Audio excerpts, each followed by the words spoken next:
Guten Morgen, Leute.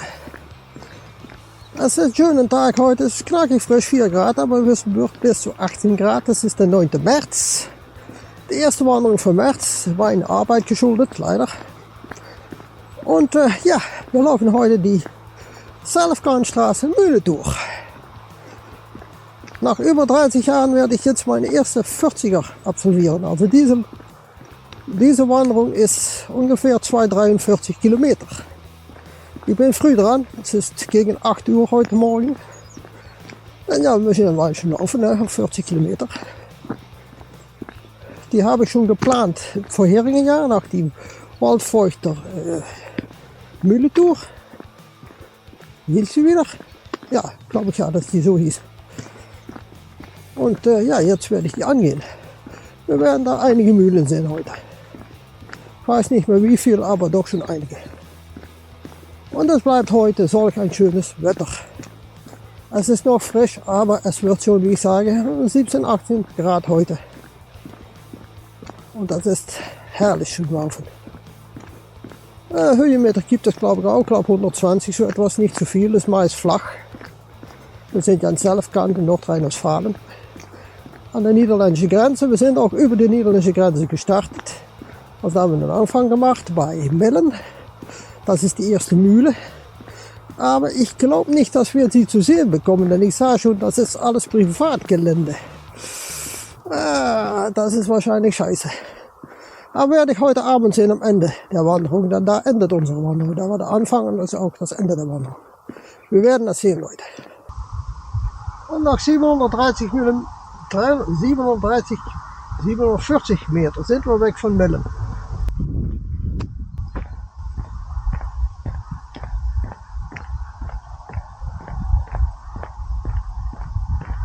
Und müssen doch 42,4 Kilometer, sagt Komoot.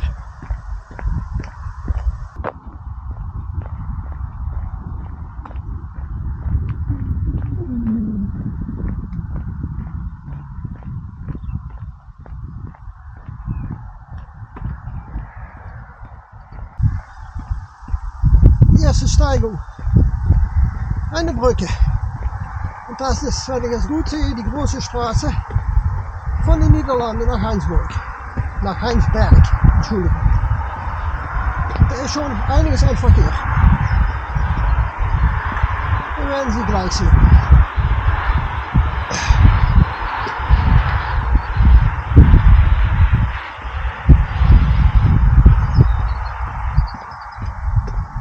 Und ich versuche noch die ersten Kilometer mal ein bisschen Tempo zu machen. Ja, wir haben jetzt 1,7 Kilometer gelaufen, nach 41,4.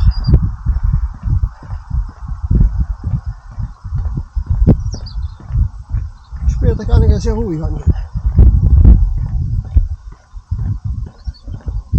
Und ich habe neue Schuhe und die laufen sich viel besser, muss ich sagen.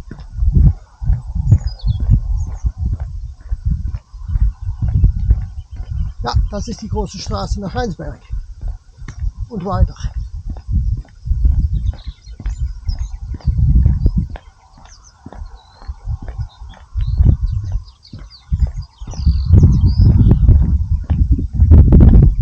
Der Seite geht es nach die Niederlande und an der anderen Seite geht es weiter Richtung Deutschland, weiter in Deutschland. Wir sind ja schon in Deutschland.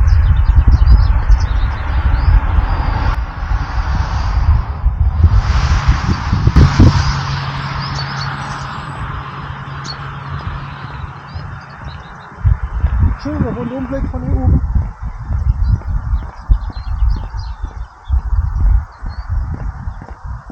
Wir gehen wieder nach unten.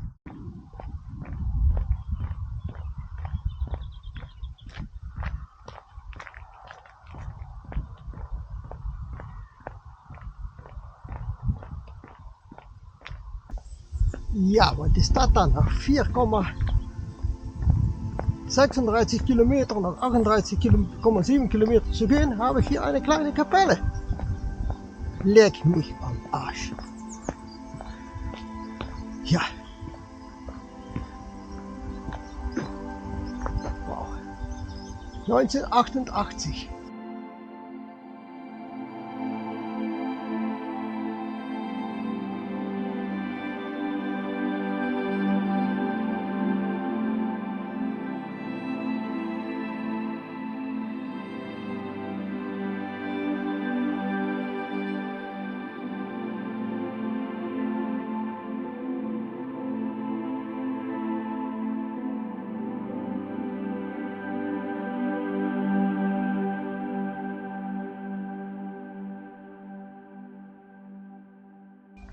Nach die Marienkapelle unter der Linden verlassen wir jetzt den asphaltierten Weg und haben wir jetzt einen Feldweg, eine Schotterpiste.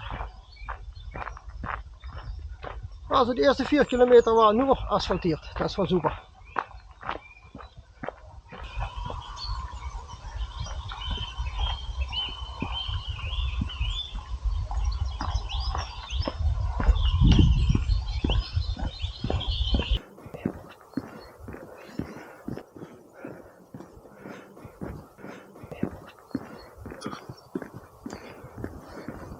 Noch 4,85 Kilometer kommen wir in Dorf rein. Wir müssen noch 38,3. Und das ist, glaube ich, muss man denken, Heilder, glaube ich.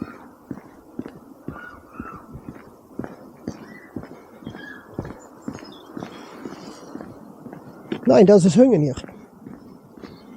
Ich sah es da beim Friseur stehen. Ne? Zalfkalt Hüngen, ja, das ist Hüngen hier. Da liegen schon Bücher draußen. Ja, das läuft sich super.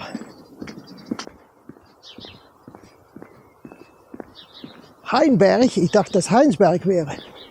Wo ist die S? Sorfelen war es doch nicht, die Orfelen.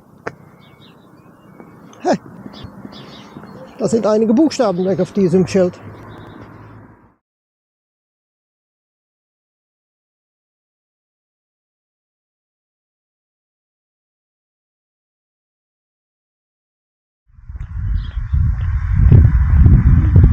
Nach 5,51 Kilometer verlasse ich das Dorf Hüngen wieder. Dann müssen wir noch 37,6 Kilometer.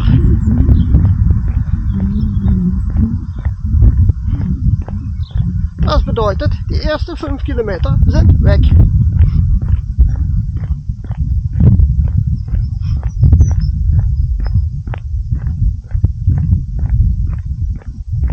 Und dann gehen wir schon unter eine Brücke, ne?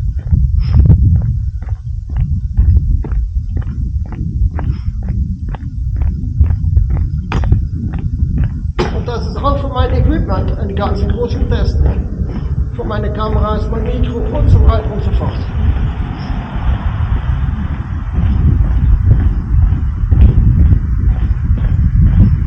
Und es wird langsam ein bisschen warmer. Langsam aber sicher wird es warmer.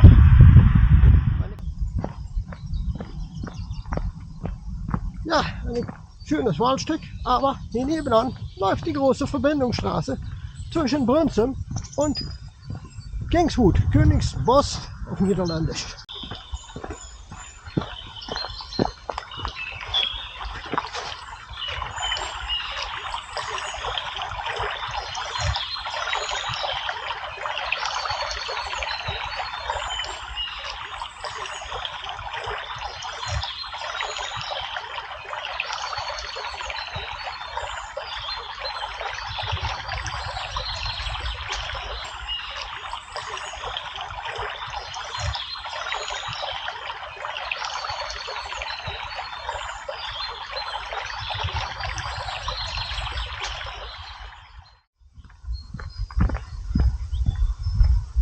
Jetzt wird es richtig geil. Wir entfernen uns von die große Straße und daneben plätschert ein schöner Bach.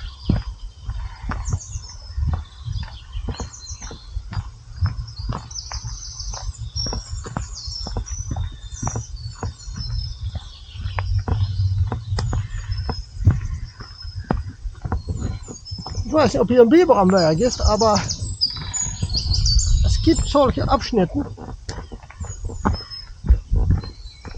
Das konnte sein, aber hier liegen auch überall Bäume flach. Ne?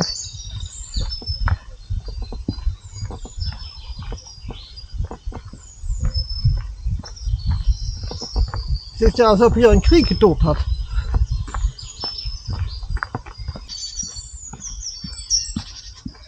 Glücklicherweise ist es schon seit einigen Tagen trocken. Sonst wäre das hier ein schönes Matschparadies sein. Jetzt geht es.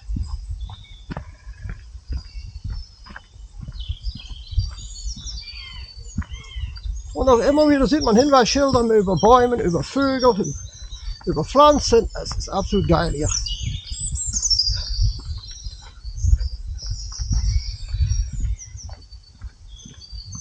Und das ist zwischen Hüngen und Sorflen, wo wir jetzt sind, in einem Waldstück. Wenn das Wetter ist wie heute, kann man hier gut laufen. Und das ist eine schöne Strecke. Mann, ist das eine schöne Strecke hier. Der Wasser hier nebenan, den Bach.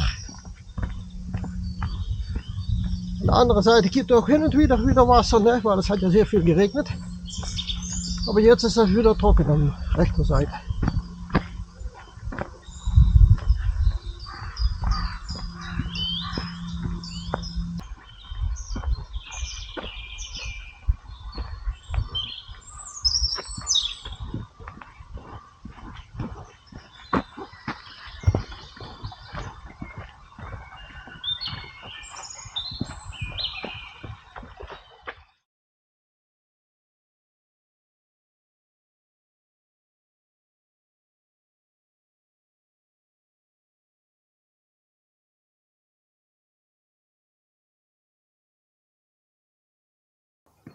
Nach 7,42 Kilometer streife ich das Dorf Sorflen.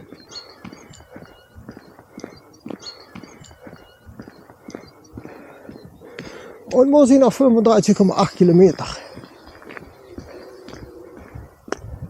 Wir gehen nicht richtig rein in den Dorf, dann hier verlassen wir das Dorf schon wieder. Ne?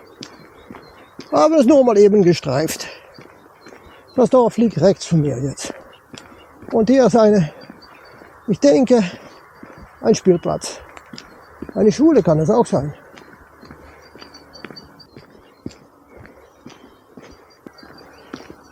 Ja.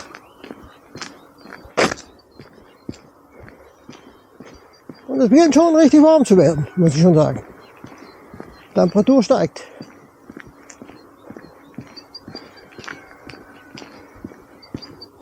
Gibt das so zu sehen noch einen Sportplatz. Und der Hahn, der kräht.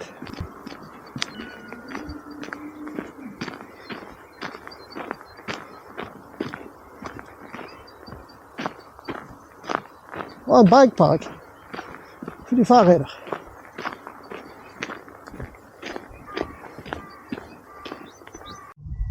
Da sind die Krachmacher.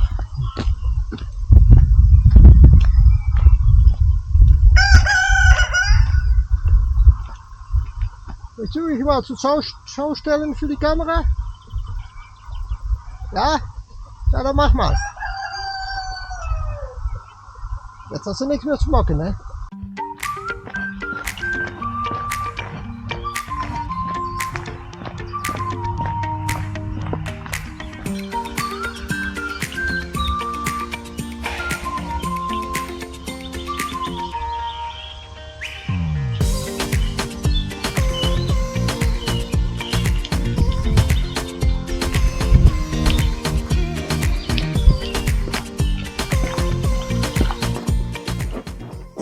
So, und eine kleine Pause.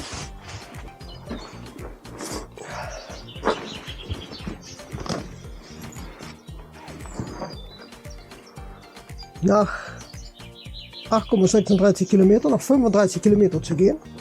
Es geht schon runter, ne? Beginnt schon warm zu werden, muss ich sagen. Ja, es geht. Die Temperatur geht schon hoch.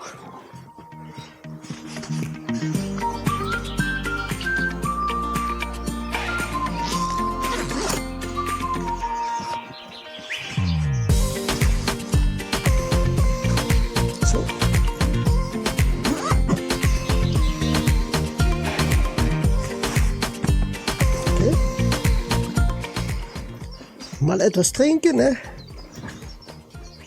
Ich habe Durst. Nur noch 35 Kilometer, also das geht ja.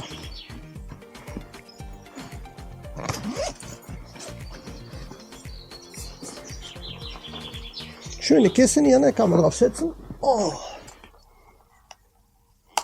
Ja.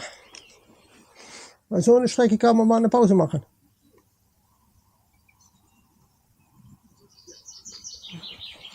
Meine Kappe ist mir am Weg.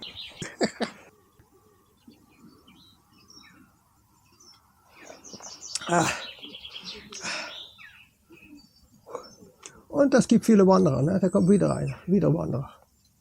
2 Stück. Wie ich ankam, kamen auch schon 2 Stück. Haben mal eine Vorbeilaufszene gemacht, ne? Also ist schon geil, Leute. Das fühlt sich an wie früher. Da kommt ein Fahrrad mit einem Hund. Morgen.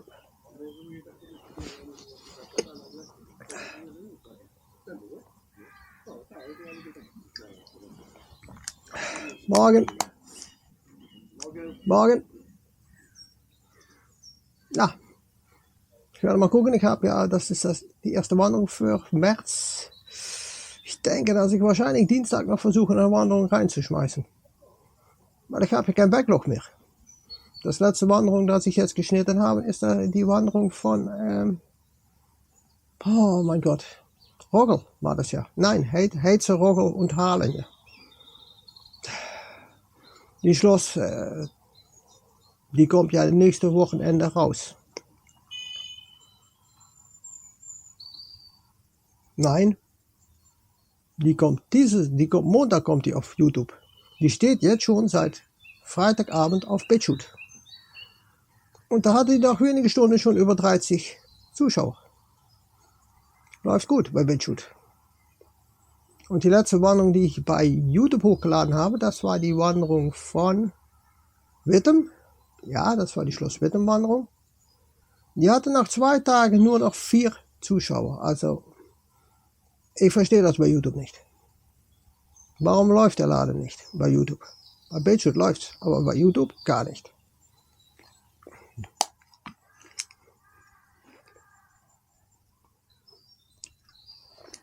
Und diese Wanderung ist natürlich auch eine Vorbereitung auf die Kirche. Erste 40 Kilometer. Mal sehen, wie viel Zeit ich brauche dafür. Ich habe jetzt eine kleine Pause eingelegt. Dann gehen wir wieder weiter. Hier müssen wir nach links. Ja, wann wir die erste Mühle sehen, weiß ich nicht. Das kann ein Weilchen dauern. Haben noch ein schönes Stück durch Deutschland geschrubbt. Und dann das eine Dorf Hüngen. Da war etwas ganz Merkwürdiges. An der rechten Seite waren niederländische Schilder. Da stand noch ein Straßenschild, op den Kamp. Und op den Kamp, das ist nicht Deutsch, das ist Niederländisch. Deutsch ist ja auf dem Kamp, ne? Fand ich ein bisschen merkwürdig. Wahrscheinlich ist da so eine Zunge zwischen Niederland und Deutschland, das ist da Grenzgebiet. Okay. Noch mal einen Schluck trinken und dann gehen wir wieder weiter. Die nächste 35. Und bisher fühle ich mich gut. Die neuen Schuhe sind super. Viel leichter. Laufen viel besser, muss ich sagen. Ja. Sind absolut ein Gewinn.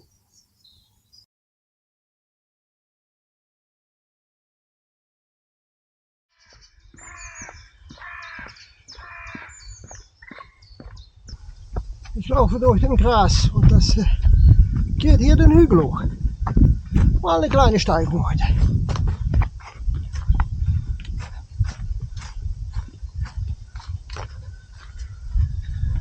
Einer von Deutschlands grünen Straßen. Ne? Wow, wow, wow. Guck mal Leute, was da vorne kommt.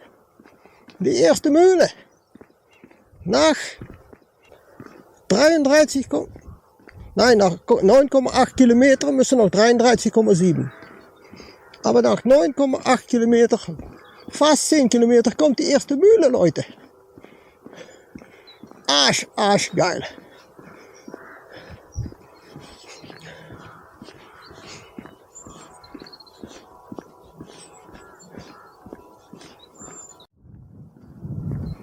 Guck dir den mal an, das ist ein Affentitten-geil, Leute. Der sieht gut aus. Also das gibt mich mal wieder so richtig Auftrieb, ne?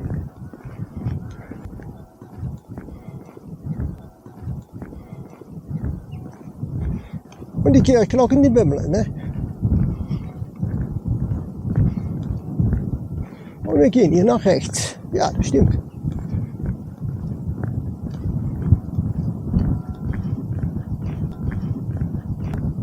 Und auch viele Fahrräder unterwegs, ne?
Nach 12,9 Kilometer und nach 30,6 Kilometer zu laufen, kommen wir in Bocket, ein Dorf bei Waldfeucht. Ein kleines Örtchen, ne?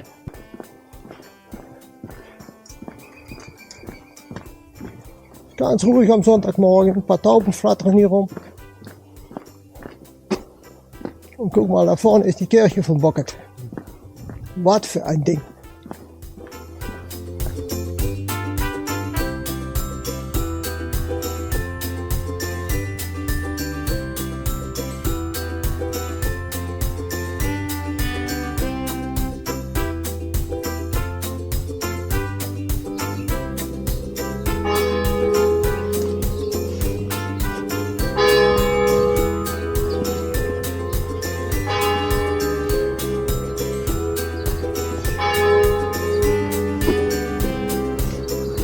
Also, wir gehen jetzt Richtung Friedhof und Windmühle.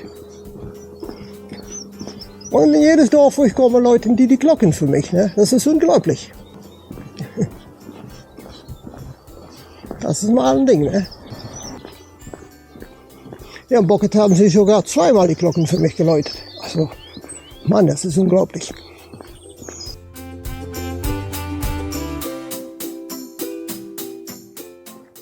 Nach 13,3 Kilometer und nach 30,2 Kilometer zu gehen, haben wir Bocket verlassen und sehe hier vorne eine neue Mühle auftauchen. Und zu sehen hat die keine Flügel mehr, es ist ein Mühlenstumpf. Das ist schade. Aber ich sehe im Bau, dass es eine Mühle ist. Ja, ich sehe keine Flügel. Und sehr böse Hunde, die Ballen.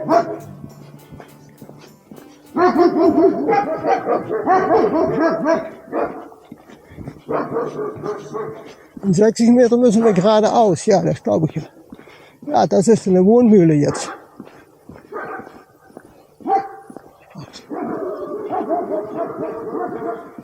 Aber es gibt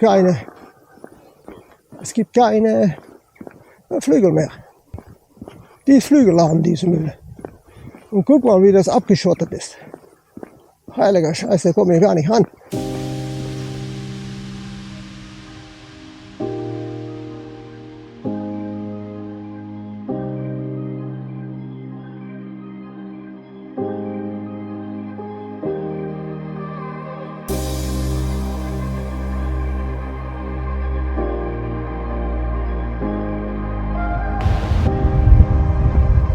In die Ferne sehe ich schon die Kirche vom Braunsrad.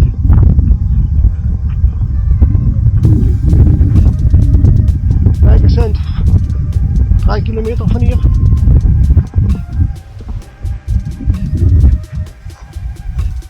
Und wir laufen durch Kulturlandschaft, Leute. 14,4 gelaufen, 29,2 zu laufen. Und immer die scheiß Windmühlen, ne? Die müssen jetzt. Aber das kommt. Ja, wir laufen heute entlang die K4, ne? Da sieht man die Kirche von Braunsrad in die Weite, in die Ferne. Und die meisten deutschen Wanderer, die fürchten diese Straße, ne? Wie die Tod. Aber ich fürchte den Tod nicht, also auch diese Straße nicht.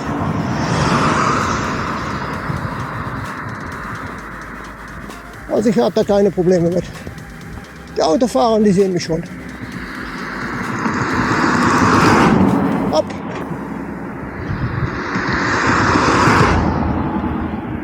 Kein Problem.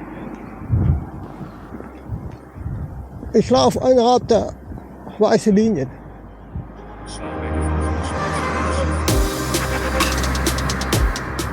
Man braucht keine Angst zu haben. Es sind nur Autos. Kann nichts passieren.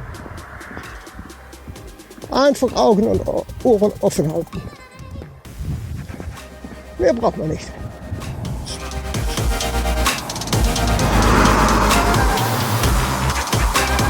Schauen, okay. Und jetzt verlassen wir die K4 wieder und gehen wieder in einen Feldweg. Ja, ist mehr ein Grasweg, ne? Ja, deutsche Wege werden grün, ne? Deutsche Straßen werden grün, besser gesagt.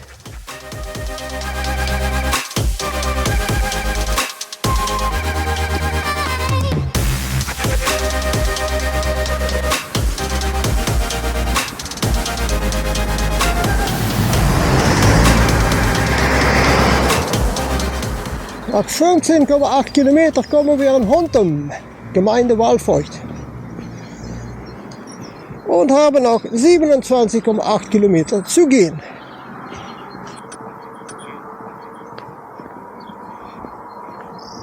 Also mal ein Dorf auf dieser Strecke, ne? Das war noch nicht so viel. Bocket haben wir ja gehabt, aber sonst war hier mau, ne? Jetzt haben wir Felder gesehen. Ein bisschen Wald. Ja, Hüngen haben wir auch noch gesehen. Sieht ja stehen, er steht End. Und wir gehen jetzt Richtung Schöndorf. Kennen wir noch von Waldfeucht, ne?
Nach 17,2 Kilometer und noch 26,4 Kilometer zu laufen, kommen wir in Braunsrad. Und hier läuten sie nicht die Glocken für mich, ne? Was für eine Frechheit. Andere Dörfer haben das besser hinbekommen. Naja, kann man nichts machen. Also wir müssen noch 26,3 Kilometer. Und hier gibt es auch wieder ein paar Hühner, ne? Für die Eier. Guck mal, die sind sehr freundlich, die kommen schon.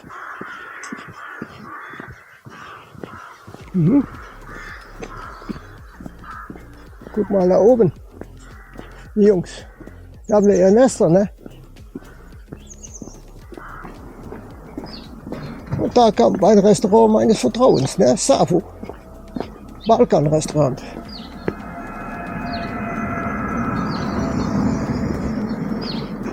Da gehe ich gerne mal essen, ne, weil das ist richtig gut hier. Und da kommt die Kirche von Braunsrad.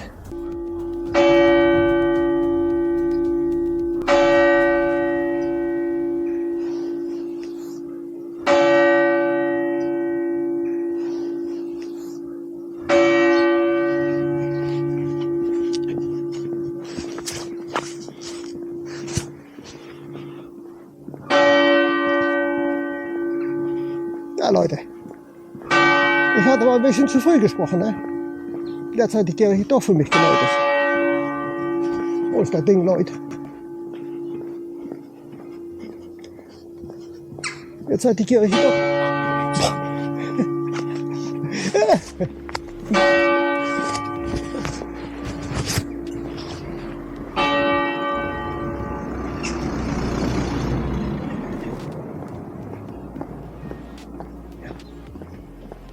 Ja Leute, ich wollte sagen, ich habe zu früh gesprochen. Jetzt hat die Kirche doch für mich geläutet. Also alles an den grünen Bereich. Ah, da geht sie nochmal. Also sie gibt nochmal eine Zugabe. Okay, super. So möchte ich das gerne haben, ne? Also es ist 12 Uhr. Und wir haben 17,5 Kilometer, müssen noch 26,1 Kilometer. Also es geht voran. Mal sehen. 8 Uhr sind wir angefangen. 20 Kilometer auf 4 Stunden. Dann werden wir noch 20 Kilometer brauchen für die Reise. 4 Stunden, 4,5 Stunden noch brauchen. Also das wird rund 5 Uhr. Wir gehen den Hügel hoch und haben das Dorf Braunsrad verlassen. Noch 17,7 Kilometer und noch 25,9 zu gehen. Und da sind wieder die scheiß Windmühlen.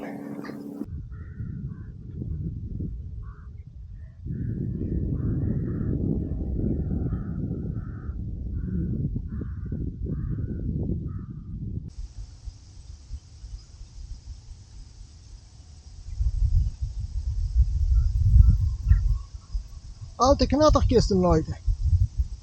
Das war schon der zweite.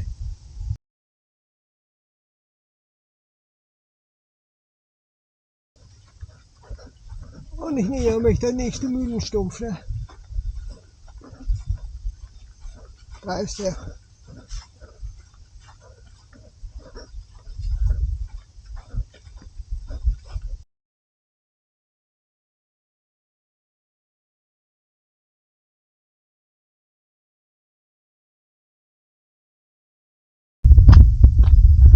In die Ferne kann ich schon die nächste Mühle sehen.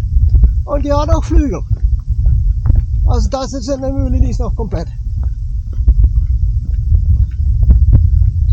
Okay, das wird dann Nummer 4. Ja Leute, nach 20,7 Kilometer, 22,9 zu gehen, sehen wir da hinten die Mühle, die wir schon von in der Ferne sahen. Ne? Aber das wird nicht Nummer 4, denn ich werde die Kamera mal umschwenken nach der Seite. Dann kommen ein paar Fahrräder. Hallo? Hallo.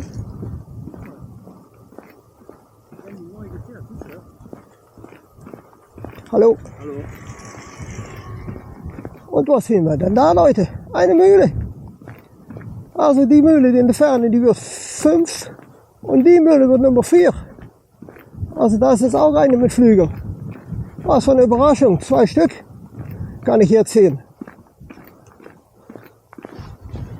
Und wir müssen noch 1,5 Kilometer, dann haben wir die Hälfte der Wanderung erreicht. Okay. Und das sind, denke ich, zu die Mühle geschätzt noch 500 Meter, halben Kilometer. Nach 21,4 Kilometer und noch 22,2 zu gehen, kommen wir in Kirchhofen, Stadt Heinsberg. Und da liegt unsere schöne Mühle.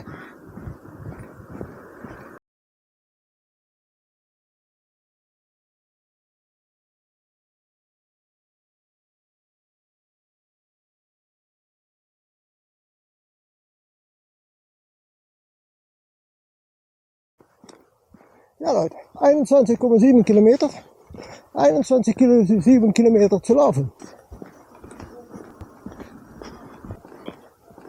Also wir haben die Mitte der Wanderung erreicht. Jetzt muss ich mal irgendwo einen Rast machen. Ne? Und wir haben jetzt 3 Mühlen gesehen, nein 4 Mühlen gesehen. 4, ja. 2 Mühlen Stumpfen und 2 Mühlen. Nur ich weiß nicht, wie diese Mühle heißt.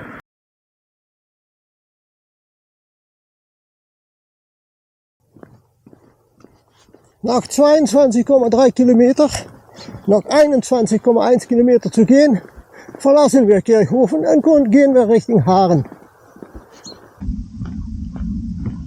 Ja, da kommt noch eine kleine Kapelle. Die ist abgezäunt. Ich denke, wir können rein.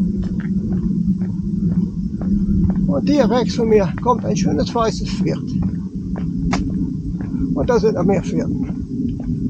Schaut mal hier.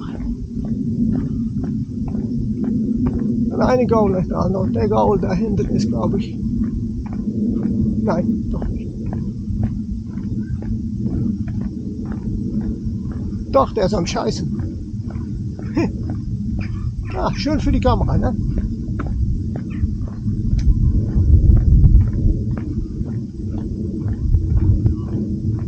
Und da muss ich mal rüber.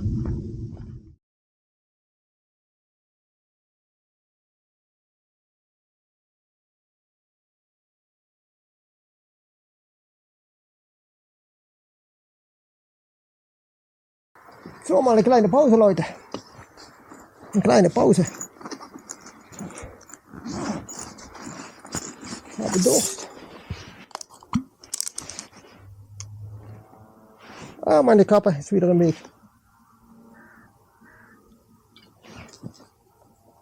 Und die Geballe hier ist ein Denkmal, sehe ich. Ich kann euch gleich ein Foto ziehen, ne? Weil das ist ja so ein Tor davor. Ne? Oh, tut das gut.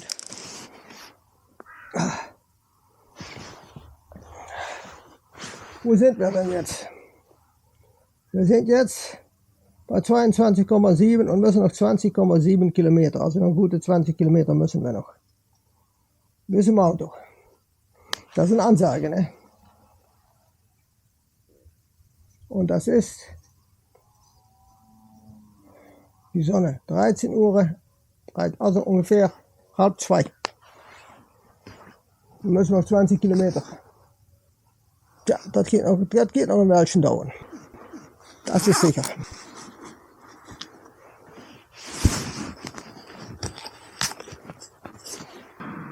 Vier Mühlen haben wir schon gehabt. Also die nächste ist nicht weit mehr. Die Nummer 5, die haben wir ja gesehen in der Ferne. Ne? Und wir sind jetzt auf dem Rückweg.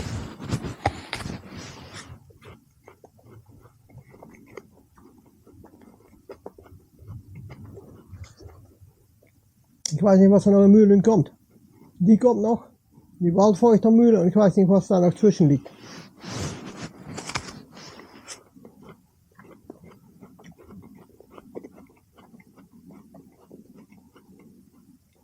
Aber das können die einzigen zwei sein, die Waldfeuchtermühle und die wir jetzt ansteuern. Dann haben wir ein ganzes Stück zurückzustrampeln zur Waldfeuchtermühle. Das werden schon 10 Kilometer mindestens sein bis zur Waldfeuchtermühle von Haaren. 10, 15 Kilometer schätze ich.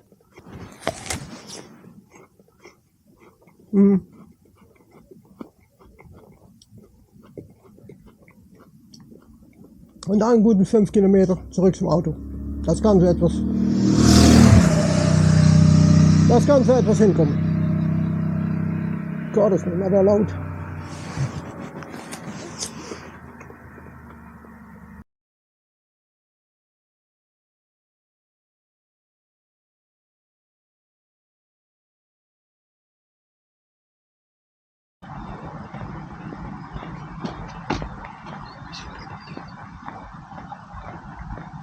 Wieso geht das nicht?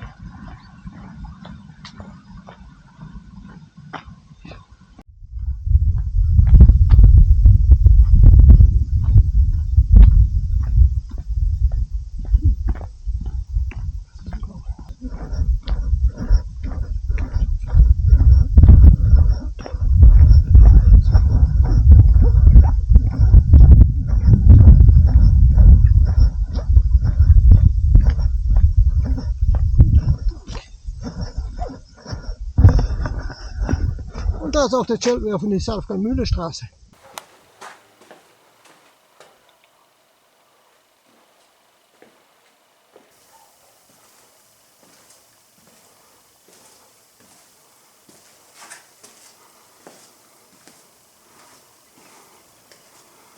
Eine Mehlrutsche.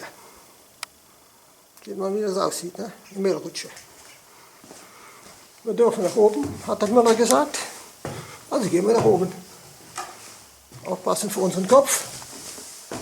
Das kann schon ein Problem sein hier. Hier macht man die Beplankung neu. Und die ist schon einigermaßen ausgeleiert.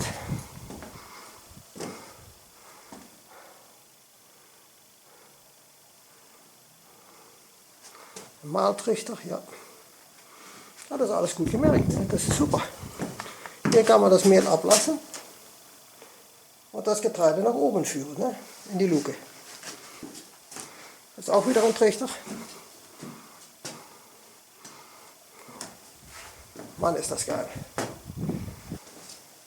Und da steht schon, um den Mühlestein zu wechseln, ne? Das ist die Zange. So sah die damals aus, ne? Wow, wow, wow. Jetzt sieht man sie mal richtig, ne? Das ist ein richtiges Teil. Das werden wir ein bisschen nach der Seite gehen, dass ich auch komplett drauf habe. Ja, das ist die Zange. Damit wechselt man die Mühlesteine. Und die Mühlesteine liegen hier unten. Da muss die ganze Beplankung ab und dann kann man den Mühlestein wechseln. Und da liegen ein paar kleine Mühlesteine. Ne? Noch mal ein Stück weiter nach oben gehen. Ich brauche ja meine Hände. Und diese Treppen sind ja sehr steil in diesen Mühlen. Ne?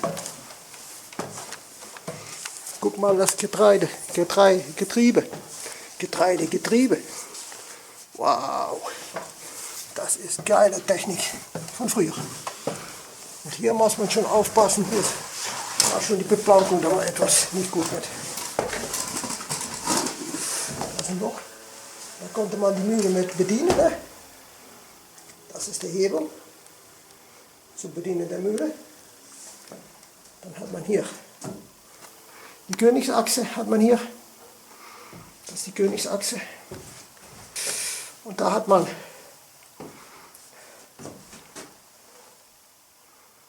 da konnte man die Säcke mit hochheben. Ne? Ja, das an der Seite. Das ist schon geil hier. Hier liegt schon Material, ne? Hier muss man aufpassen.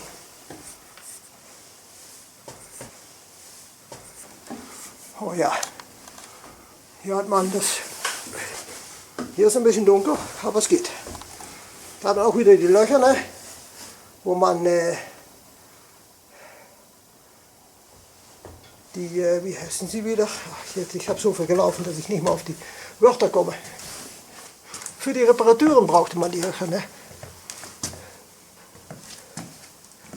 Da konnte man ein Gerüst aufbauen, ja, ein Gerüst. Ein Gerüst konnte man da bauen. Und das wieder, man sieht auch, die ganze Mühle kann man drehen. Die ganze Kappe kann man drehen. Wow, ist das geil.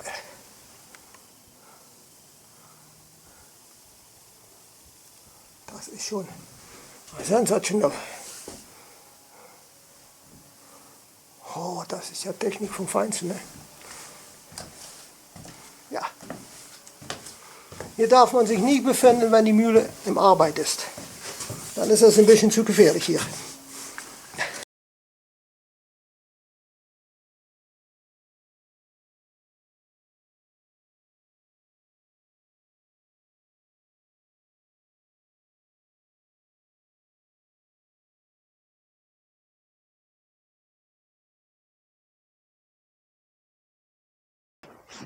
Nach 24,9 Kilometer, 19,3 zu gehen, sind wir wieder weg von die Harender Mühle. Denn ich habe jetzt gelernt von der Müller, dass all die Mühlen in Deutschland einen Namen haben nach dem Ort, wo sie liegen. Ne?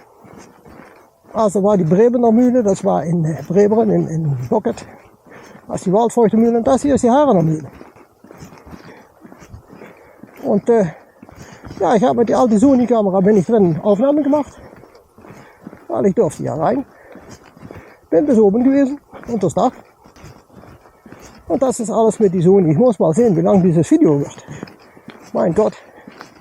Und ich bin jetzt auch noch in die Mühle rein gewesen. Das kostet mich ja extra Zeit, ne? Aber bin mal gespannt. Dann sind wir eine halbe Stunde später zurück beim Auto. Nur noch 19 Kilometer. Aber da kommt ja noch eine Mühle, glaube ich. Ja, die Waldfeuchter Mühle kommt noch. Und das war's, glaube ich.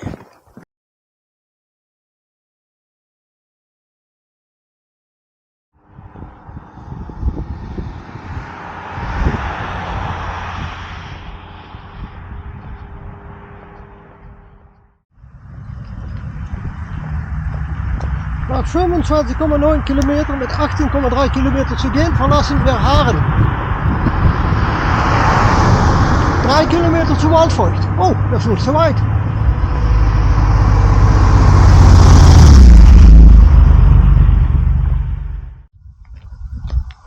Hier vorne noch ein kleines Hügelchen, das nehmen wir auch noch mit. Unglaublich. Alles Kulturlandschaften, Leute.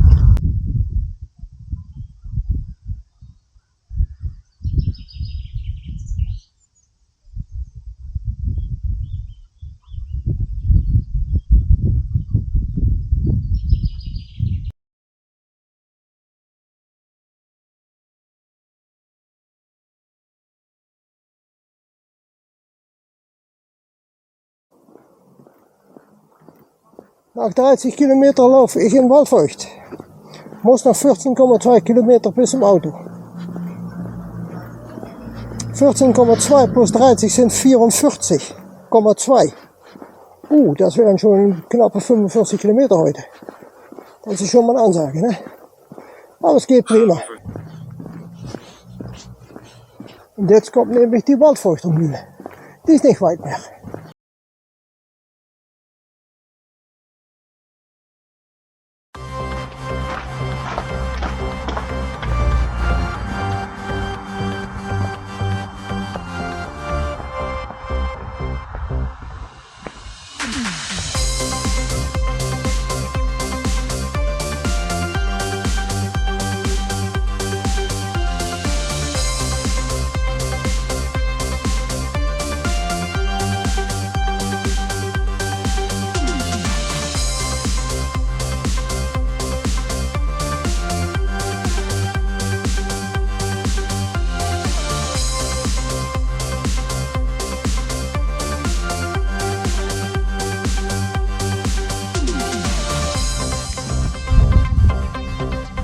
Noch 30,5 Kilometer und 13,6 Kilometer zu gehen, liegt da vor uns die Waldfeuchtermühle.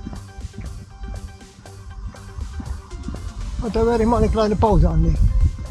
Dann müssen wir noch ungefähr 13 Kilometer bis zum Auto.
Nach 32,4 Kilometer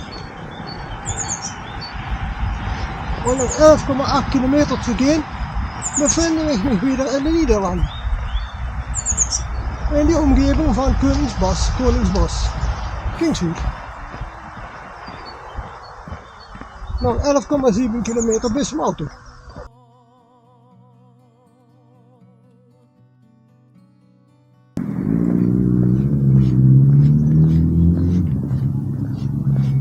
Nach 35 Kilometer komme ich in Koningsbos, Kingswood oder Königswald.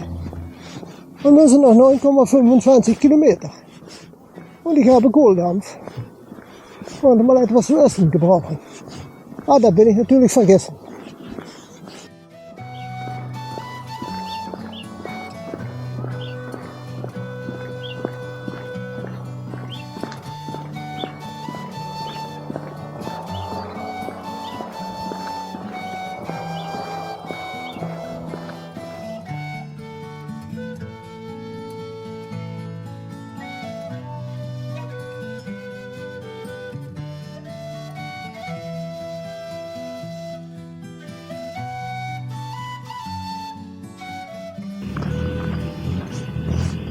Nach 37,1 Kilometer und noch 7,11 Kilometer zu laufen, verlasse ich Königsbosch, Königswald oder Kingshut wieder. Und gehen wir jetzt Richtung deutsche Grenze. Wow. Und die 40, die ist schon sehr nah. Ja, wir schrubben einfach weiter Kilometer. 38 Kilometer, 38,1, 6,11 Kilometer zu gehen. Und das kann die Kirche von Schalbroek sein, denke ich. Ich weiß es nicht sicher. Also Leute, 5:30 abends. Ich laufe noch immer und habe jetzt die 40 voll. Das ist mal eine Nummer, ne? 40 Kilometer sind weg. Ich brauche noch eine gute 4 Kilometer bis zum Auto. Das werden wir auch noch schaffen. Also, ja, kann man wieder auf die Brust klopfen. Kann mich wieder gratulieren. 40 Kilometer sind weg. In diese öde Pampe in Deutschland. Isenbruch, Leute. Isenbruch. Nach 41,2 Kilometer, noch 2,96 Kilometer zu gehen, also noch keine 3 Kilometer.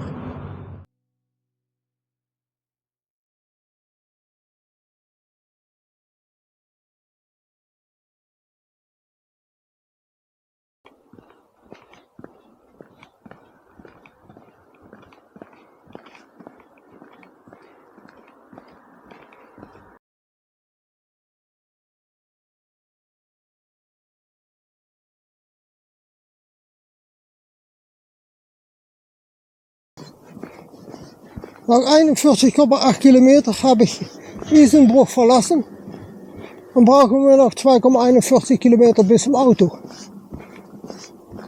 Und dahinter sieht man schon Neustadt. Also dahinter irgendwo Richtung Sittard steht mein Auto. Das sind auch eine gute 2 Kilometer.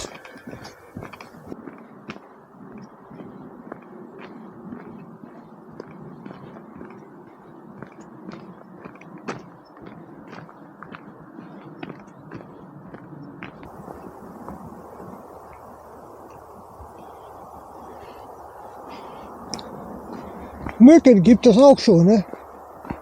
Die sind gleich dabei, die Mücken.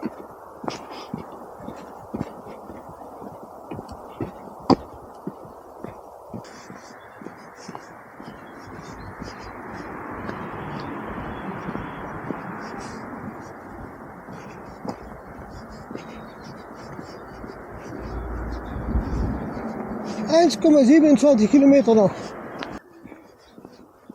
Nach 43,3 Kilometer laufe ich wieder in Melle und brauche nur noch 880 Meter bis zum Auto.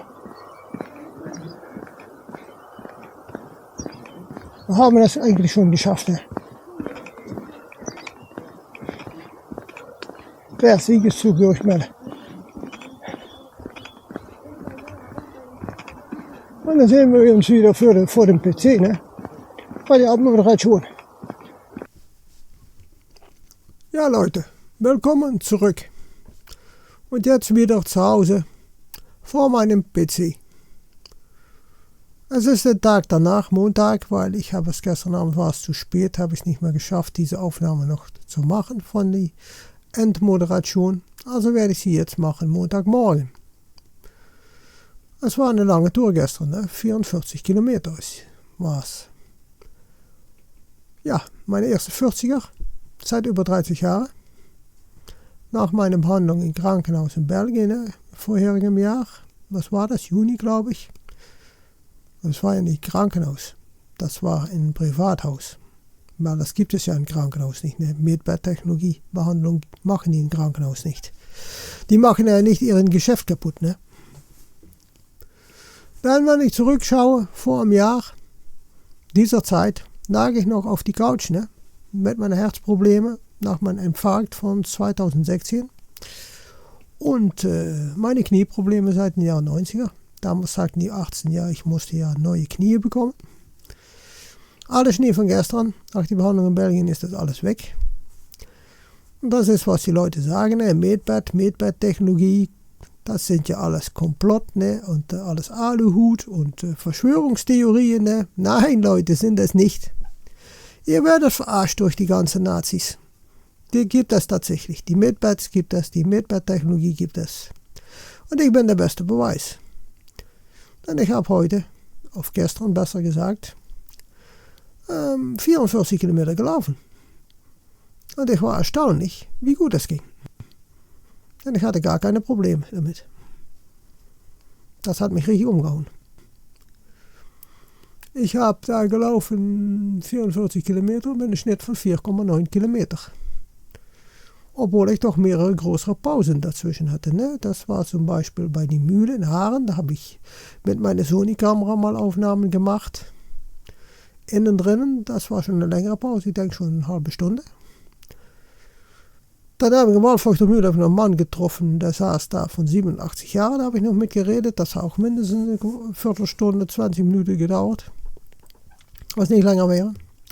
Und da geschnitten für 4,9. Aber ich muss sagen, auf das letzte Stück, das war ja eine Einöde von Kulturlandschaften. Ja, da bin ich einfach durchgebrettert. Richtig durchgebrettert. Ich habe kaum Aufnahmen gemacht, weil das war nicht die Mühe wert. Ich habe einfach Gas gegeben. Also wenn ich das mal so berechne, dann schaffe ich die. Mit dieser Zeit schaffe ich die Wanderung in Diekirch ohne Probleme. Die 40 Kilometer innerhalb 10 Stunden, das ist kein Problem.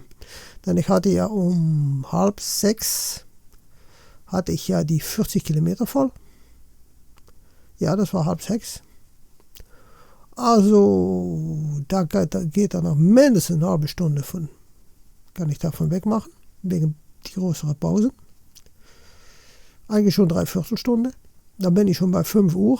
Ich war um ungefähr 8 Uhr gestartet.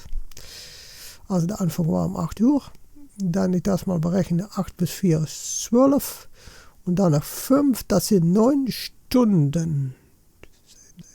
Das stimmt nicht. Ja, es sind 9 Stunden. Also habe ich noch eine Stunde übrig. Ja, das geht. Das geht definitiv mit Diekirch, geht das gut kommen. Wir haben sehr viele Mühlen gesehen. Ne? Wir haben ja einen Anfang gemacht mit,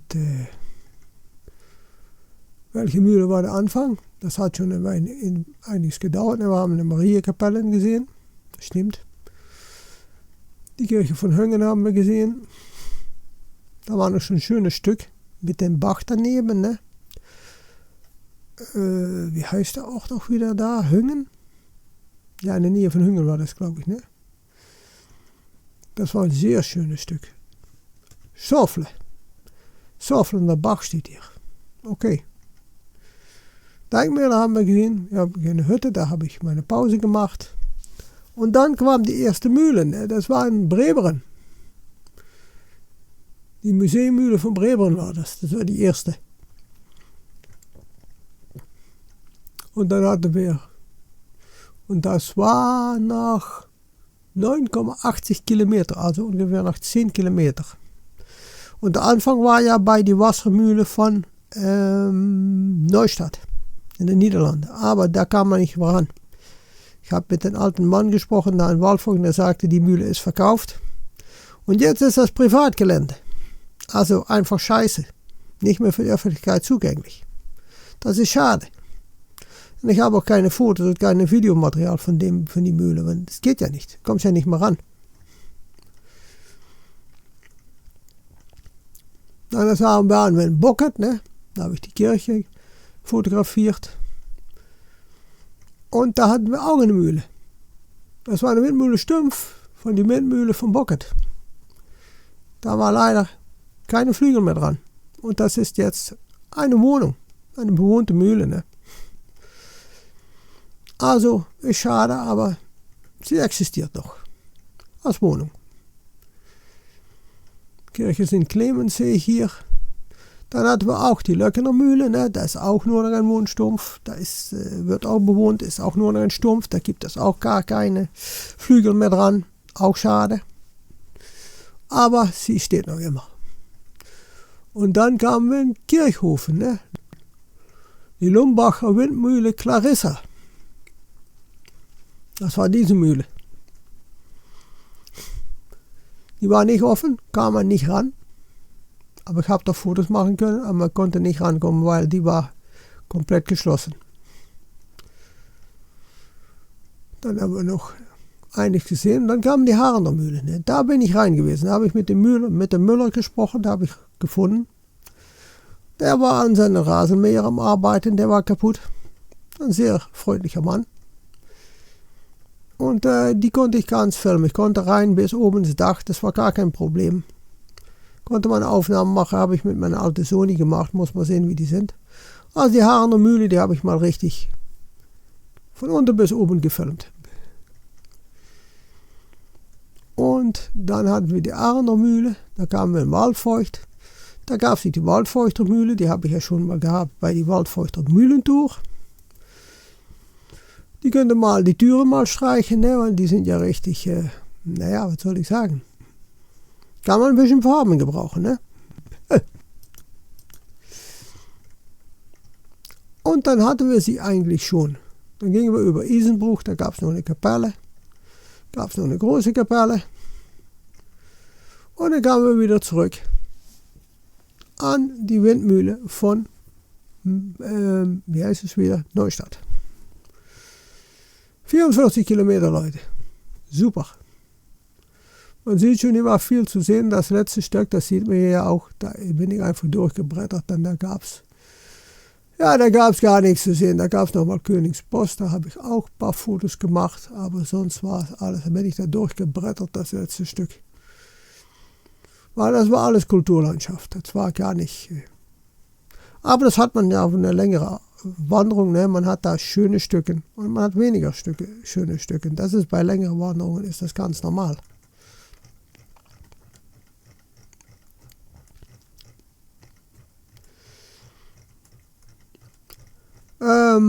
Ja, ich habe kein Backlog mehr mit den Videos. Das bedeutet, dieses Video muss kommende Woche raus. Samstag auf BitChute, Sonntag auf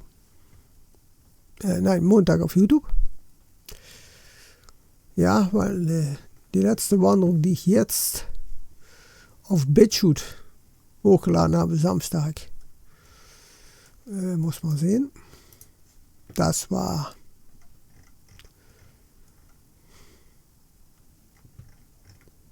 muss man eben suchen. Die Alpengau-Wanderung. Die steht jetzt auf BitChute.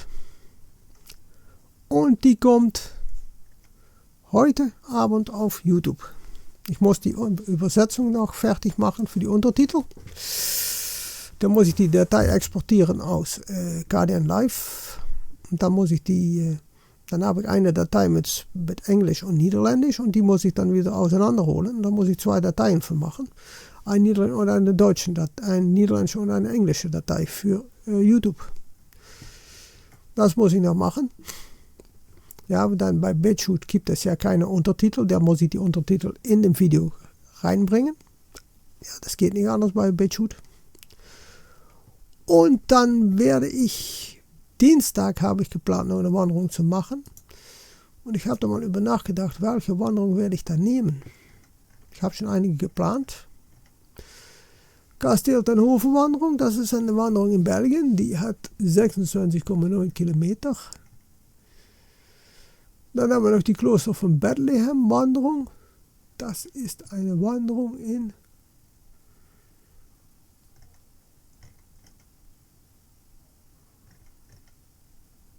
Belgien. Auch Belgien. Aber schön.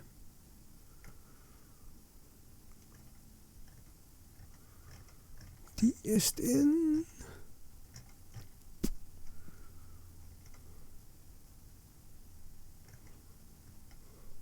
ja, das ist Belgien. Habe ich 2 Wanderungen in Belgien geplant. Are you for real?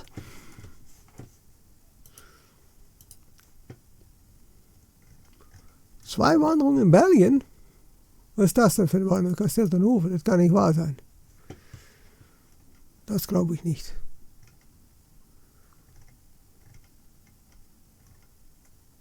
Nein, das ist in Niederlande. Das ist ein Niederländisch. Ach ja, ich bin ja so ein Depp, ne? Das ist in den Niederlanden. Hünschel, Ittervoort, neer Itter. Kennst du nicht? Ach, das ist eine Grenzwanderung. Niederlande, Belgien. Aha, das ist eine Grenzwanderung. Die startet in den Niederlanden und geht dann nach Belgien. Wie lang ist die? Die ist 26,9. Mann, das ist ja auch ein Brett, ne? 26,9. Also muss ich mal sehen, welche von diesen ich Dienstag mal laufen werde. Denn ich muss ja wieder ein Video mehr haben, wenn ich mal nicht am Wochenende wandern kann, dass ich wieder ein Reservevideo habe. Hei. Oder ich kann natürlich auch nach Deutschland gehen. Geht natürlich auch. Denn ich habe die Schloss Gellenberg-Wanderung noch immer stehen. Ne? Die steht noch immer. Die ist nur 20 Kilometer. Das wäre auch mal eine Idee, um die mal zu laufen am Dienstag. 20 Kilometer, nicht so weit, die Hälfte von heute. Ja, es wäre mal eine Idee, um die zu wandern. Ich denke, dass das Hochwasser jetzt weg ist, weil ich hatte auch Sonntag hatte ich absolut keinen Matsch. Keinen Matsch. Das war super. Das war schon sehr trocken. Das ist gut. Und ich glaube, dass es Dienstag auch gutes Wetter wird. Nicht zu warm, nicht zu viel Sonne, aber doch gutes Wetter wird. Also Leute, wenn Ihnen dieses Video gefallen hat und diese Wanderung, gebt es einen Daumen hoch, sage es weiter. Dann wünsche ich Ihnen eine schöne Woche und schreibt mal in die Kommentare, was ihr von der Wanderung fand. Ihr möchtet den wahrscheinlich auch laufen, diese Wanderung. Das geht. Es sind nur 44 Kilometer. Kein Problem, kannst du machen. Und dann sehen wir uns wieder im nächsten Video. Ihr Theo. Ciao, ciao.